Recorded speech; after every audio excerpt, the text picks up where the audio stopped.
Okey, 12 hari bulan tuan-tuan.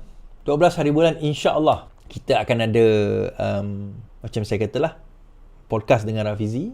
Tempat pun saya dah identify, tapi saya akan bagi sehari dua ni untuk saya confirmkan insya-Allah. Dan make sure saya kata limitasi adalah kepada 500 orang duduk. Tapi lebih nak turun tu boleh lah kan. Saya takut tak cukup orang, orang tak ramai akan datang. Kadang orang kita ni nak datangnya tidak. So tak apalah. So siapa yang datang tu kita entertain lah. Kalau 10 orang 10 orang lah. 100 orang 100 orang lah. Tengoklah siapa yang datang nanti. Kalau tuan-tuan agak jangan kata nak tapi tak datang. Di area mana? Area Pandan. Pandan sekarang ni dah almost confirm Pandan lah. Dewan di Pandan. Nanti saya akan confirmkan dewan mana. Saya nak tuan-tuan bawa seramai mungkin orang datang. Boleh tak? Yuran percuma je. Tapi mungkin kita minta sedikit donation lah. Sebab saya tak minta duit Rafizi. Saya tak nak minta duit Rafizi sebab ini podcast saya. Kan buat apa nak minta duit YB? Buat apa nak menyusahkan dia kan? Saya buat podcast, saya lah kena cari tanggung. Saya kena cari dana saya lah.